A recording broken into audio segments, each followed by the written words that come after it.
Innal hamdalillah nahmaduhu wa nasta'inuhu wa nastaghfiruh wa na'udzu billahi min shururi anfusina wa min sayyiati a'malina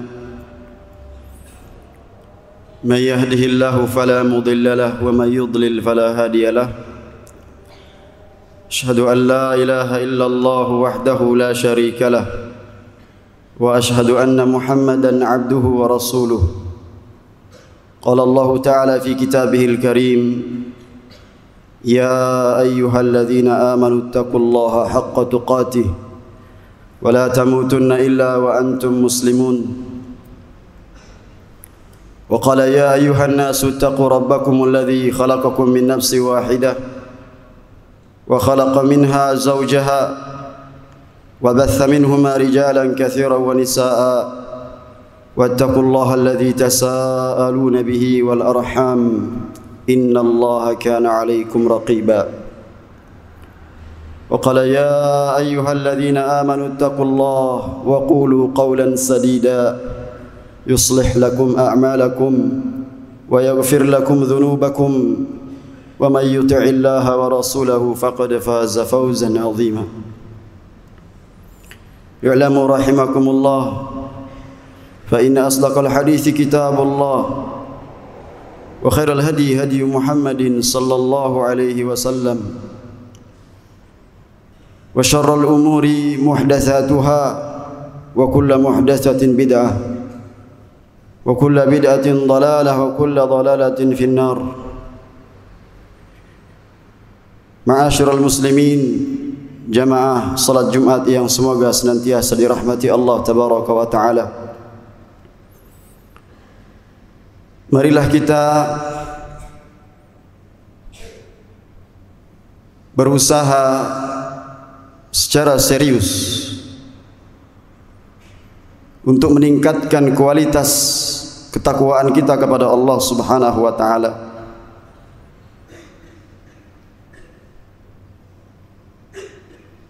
Takwa dengan makna yang sebenar-benarnya. Siapapun di antara kita berusaha untuk melaksanakan segala perintah-perintah Allah dan menjauhi larangan-larangannya,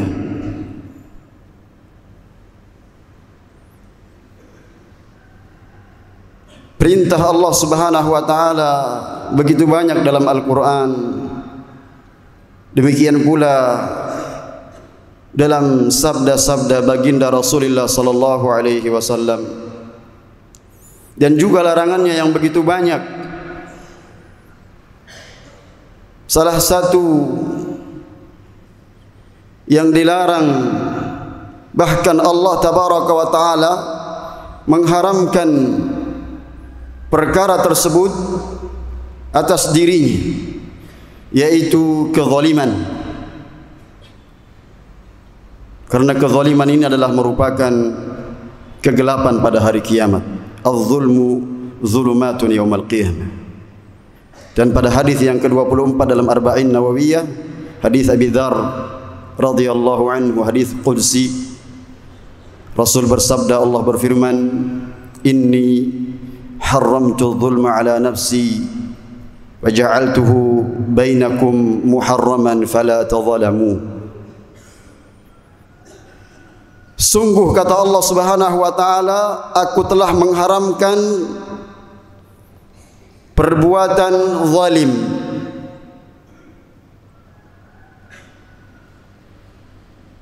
atas diriku, dan aku jadikan kezaliman itu haram di antara kalian. Jangan kalian saling menzalimi. Apabila di antara kita sadar bahwa ketika dia membaca doa ihdinas siratal mustaqim, dia jujur dalam doa yang dia baca, dia minta keselamatan hakikatnya kepada Allah Subhanahu wa taala. Dan keselamatan itu orang yang selamat dari 3 kezaliman. Yang pertama adalah syirik. Ini adalah merupakan tindak kezaliman yang terbesar, perbuatan aniaya yang paling besar, menyekutukan Allah tabaraka wa ta'ala. Oleh karenanya dosanya tidak diampuni oleh Allah. Inna syirka la zulmun azim. Jenis kezaliman yang kedua adalah zulmul ibad, yaitu menzalimi orang lain. Zalim kepada orang lain. Dan yang ketiga adalah zulmuhu li nafsihi ma duna syirik, yaitu kezaliman seseorang kepada dirinya yang kalibernya di bawah syirik. Kalau kita bertanya, kita selama ini minta keselamatan kepada Allah. Selamat dari apa? Supaya kita punya langkah yang konkret, serius.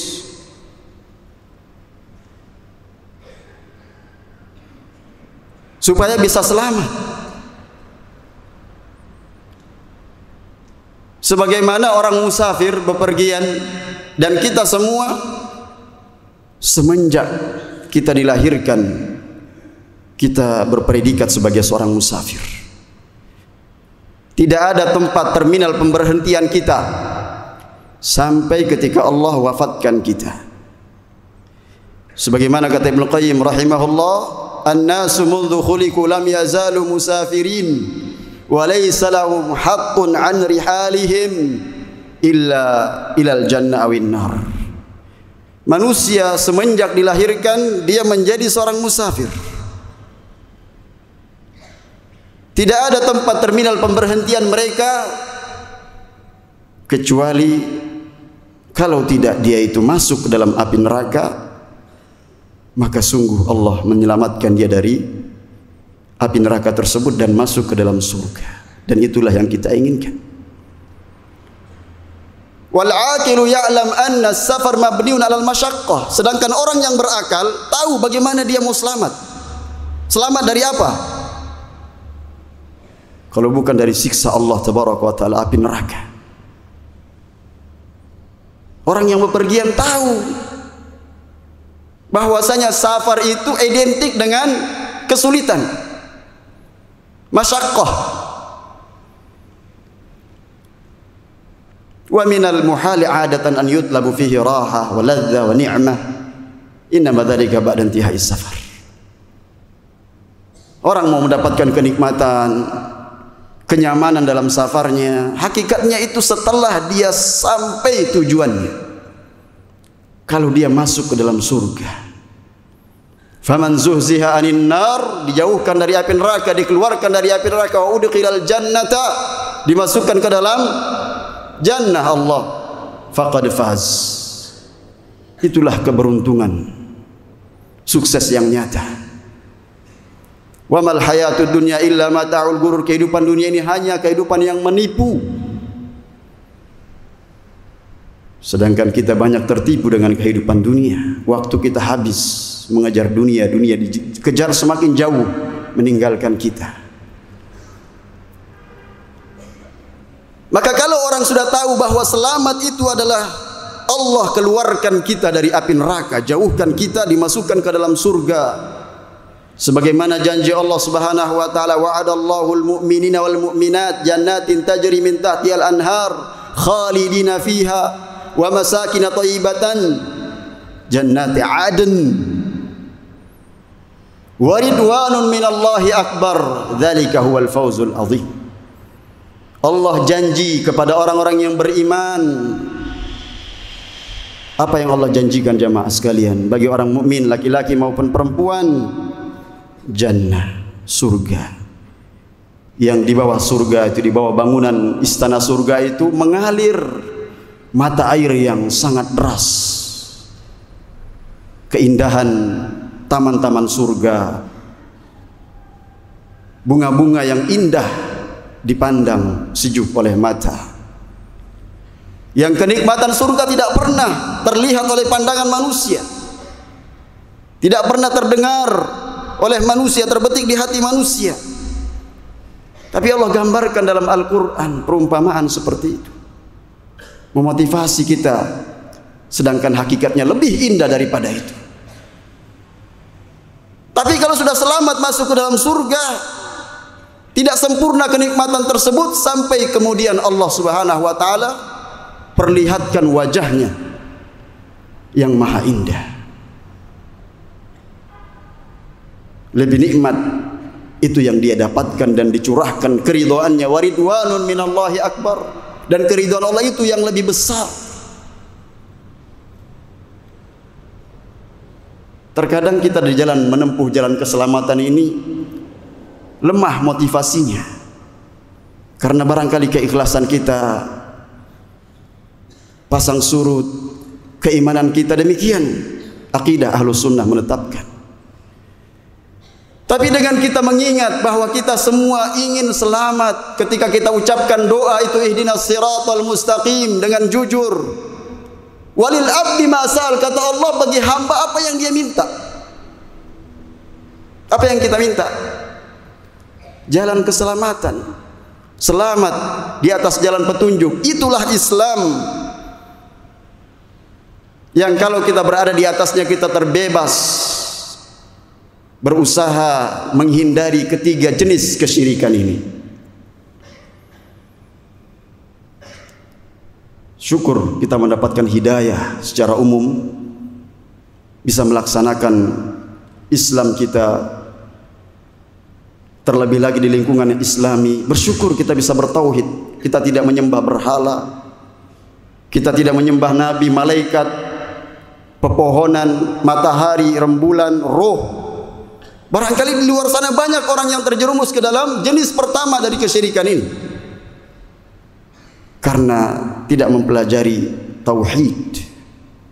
Sedangkan kita bahkan materi pokok bagi santri mempelajari tauhid, dan mereka hendaknya bangga, bergembira dengan tauhid tersebut, menghadirkan hatinya sepenuh hati, saya ingin selamat dengan kalimat tauhid, bukan merasa berat. Ini selamat, ini dengan tauhid. Sehingga salah seorang ulama salaf mengatakan bahwasanya mengapa Allah buka kitabnya dengan Al-Fatihah itu? Karena di situ pesan penting tauhid, dan Allah akhiri surat An-Nas juga terdapat pesan tauhid. Kalau kita ingin selamat jamaah rahimakumullah, maka hindari ketiga macam kezaliman ini.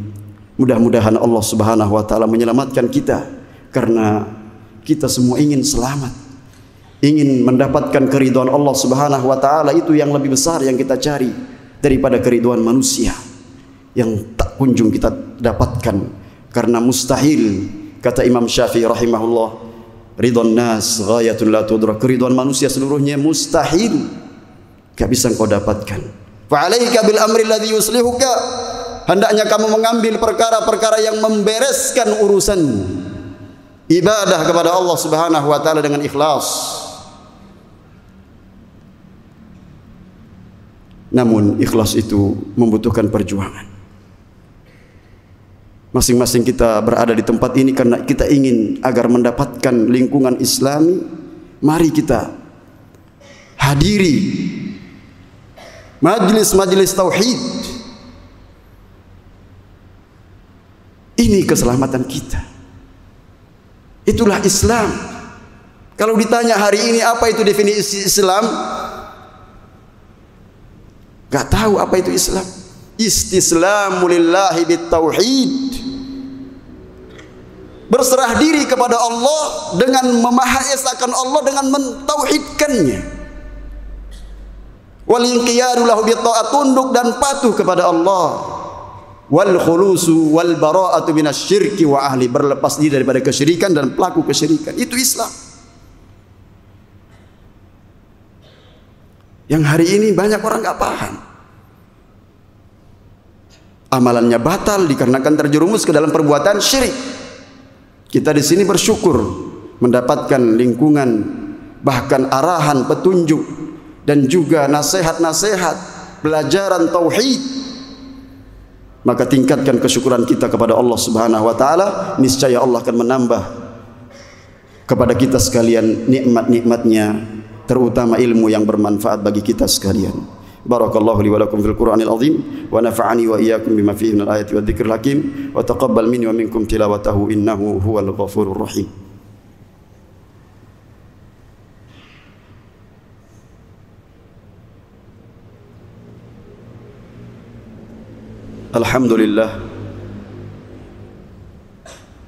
Alhamdulillahilladzi hadana lil Islam wa ma kunna linahtadiya laula an hadana Allah.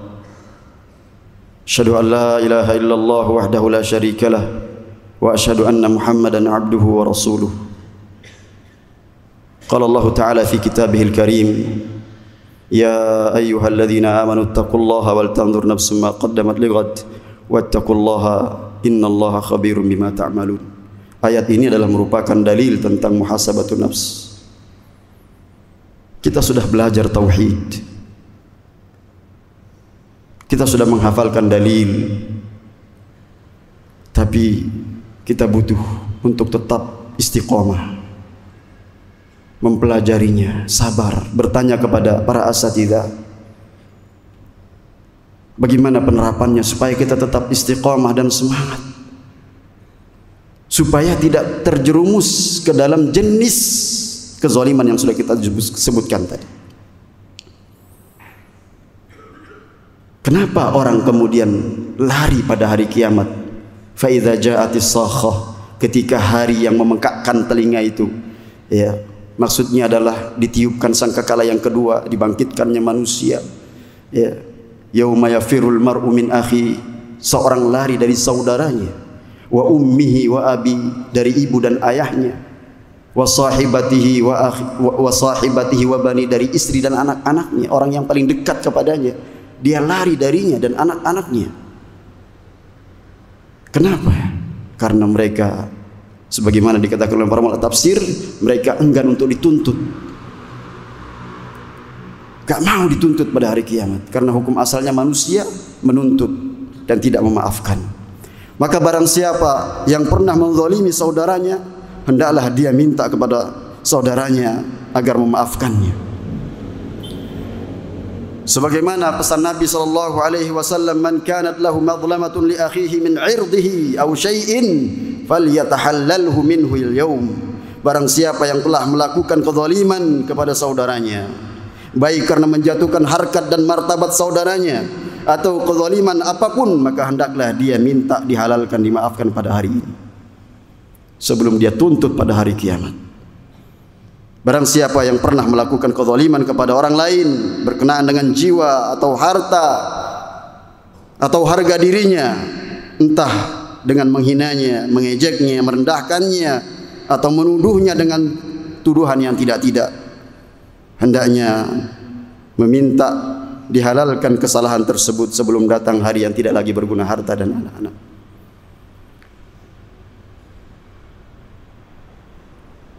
Dan masing-masing kita barangkali pernah terjerumus ke dalam kezaliman ini. Maka kita mohon agar kita saling memaafkan. Dan juga jenis yang ketiga, sering melakukan kemaksiatan, itu zalim terhadap diri sendiri. Merasa tidak dilihat oleh seseorang, merasa aman ketika melakukan kemaksiatan. Itu adalah merupakan perbuatan kezaliman terhadap dirinya sendiri. Tidak menghilangkan kebodohan dalam diri sendiri, memelihara kebodohan, tidak mau hadir di majelis ilmu. Ya, ini adalah merupakan kezaliman terhadap diri sendiri. Mari kita berusaha yang pertama agar selamat, menanamkan tauhid dalam diri kita, mempelajarinya dengan sungguh-sungguh, agar kalimat tauhid merupakan kalimat yang keluar terakhir kali dalam lisan kita ketika kita diwafatkan oleh Allah Subhanahu wa taala. Kemudian yang kedua, jangan sampai kita menzalimi orang lain, dan tentu kezaliman itu banyak bentuknya. Dan yang ketiga, mari kita hindarkan diri kita dari menzaliminya, ya, dan juga kita selalu sungguh-sungguh untuk tawasau bil haq. Di tempat ini tulab, asatidzah, semua karyawan, mari kita saling, ya, bantu membantu, bahu membahu untuk terus mengikis kezaliman terhadap diri kita berupa kebodohan, karena hari demi hari cepat sekali berlalu, ya, sedangkan kita semakin dekat kepada ambang kematian. Dan kalau sudah diwafatkan oleh Allah Subhanahu wa taala, yatsba'ul mayyita thalathatun, ada 3 perkara yang mengikuti mayit. Fa yarji'u ithnani wa yabqa ma'ahu wahidun, ahluhu wa maluhu wa amaluhu. Yarji'u ahluhu wa maluhu, kembali harta kalau dia punya mobil kendaraan mewah diantar, hartanya kalau dia punya harta berupa mobil, atau keluarganya akan kembali dan dia akan ditemani oleh amalnya. Maka perbanyaklah amal-amal soleh, sehingga itu merupakan modal kita, kebahagiaan kita di gerbang pertama kehidupan akhirat, yaitu di alam kubur. Dan apa yang setelah itu akan lebih mudah karena kita telah mendapatkan kenikmatan di alam barzakh. Mudah-mudahan khutbah yang singkat ini bermanfaat bagi khatib dan jamaah sekalian. Apabila ada hal yang kurang berkenan di hati, mohon dimaafkan. Innallaha malaikatahu yusholluna 'alan nabi ya ayyuhalladzina amanu shallu 'alaihi wa sallimu taslima.